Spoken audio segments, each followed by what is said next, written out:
Hi, my name's Sydney Brown, and for my culture and context presentation, I'm going to be doing it over Chapter 9, which is Popular Culture and Intercultural Communication. To start out this presentation, we need to get into how pop culture came to be. What is the origin of pop culture?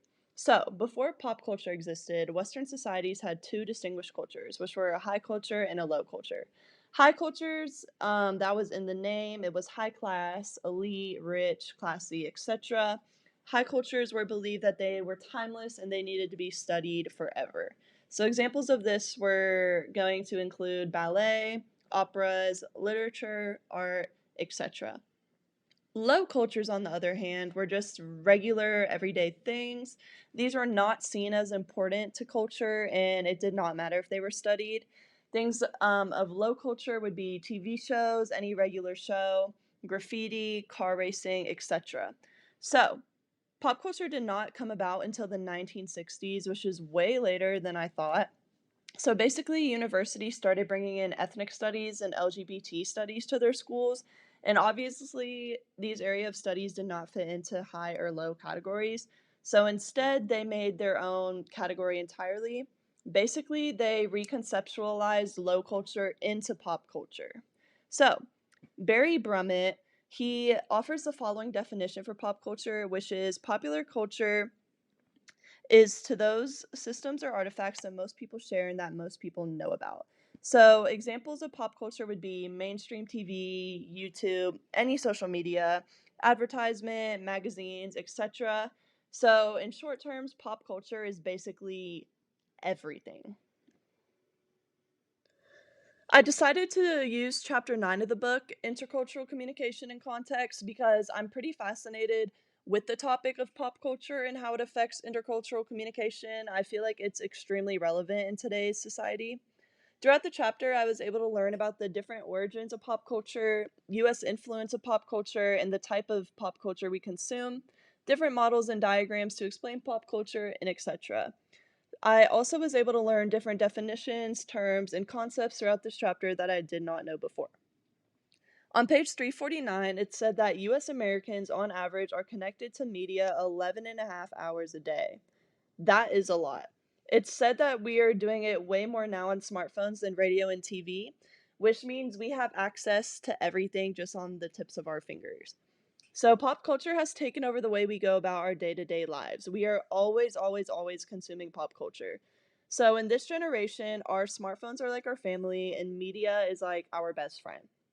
On page 347, it said that US Americans are rarely exposed to pop culture outside of the US, which is pretty true, but that is mostly due to TV and radio coverage. If we are on a phone, we have access to everything like that at the tip of our fingers.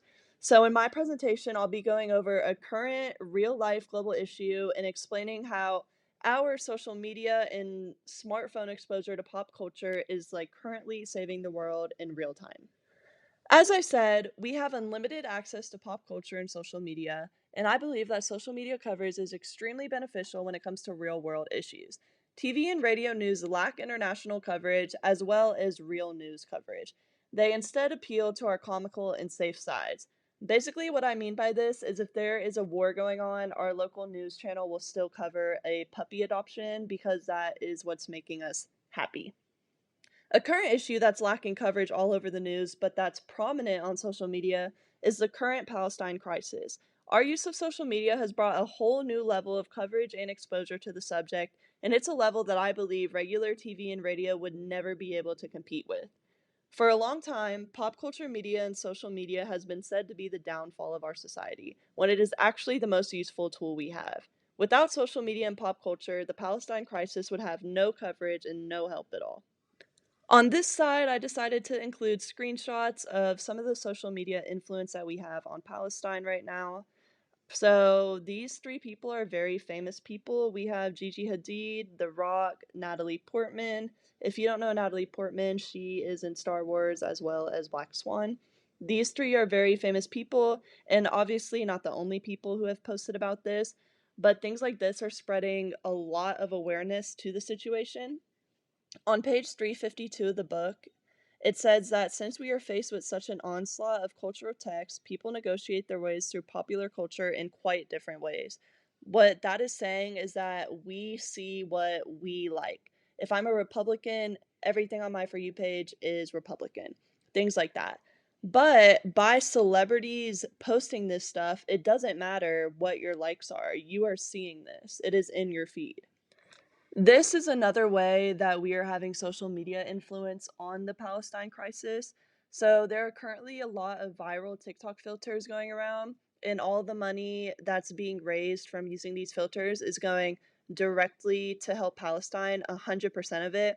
And this, I feel, is a really it's dystopian and it's weird, but it's a really good way to help because everybody loves TikTok. Everybody is on TikTok. Like people that are 80 years old are on TikTok. So, just how no matter what your likes are, you are seeing those celebrity posts. It does not matter how old you are or anything like that. You are seeing this filter on TikTok as well. Now we are on to conclusions. I do have a definition from this chapter, cultural texts. Cultural texts are popular culture messages, whether television shows, movies, advertisements, or any other widely disseminated messages. So, by the widespread coverage by celebrities, influencers, and just us, regular people on Palestine, I believe we have created our own cultural text. It's because of our outlets, because of our resources, and because of our pop culture inputs that this is possible. So, I did just explain that message that I said earlier about page 352, no matter what you like, things like that is on your feed. I just have it right here again. So, let me leave you with this conclusion. Pop culture and media is not a bad thing in our society. It's how these resources are usually utilized that's bad. We have come so far along with culture and technology in our society, and using these resources to spread awareness of what's going on in Palestine is just one major example of many that prove pop culture and social media is our greatest tool. So now I leave you guys with two discussion questions. Without social media, do you believe Palestine would have gotten proper exposure on our local news channels and radio stations? Why or why not? My second question is, do you think high culture and low culture could have existed side by side with pop culture instead of reconceptualizing them into one? Or do you think high culture is just outside of our time?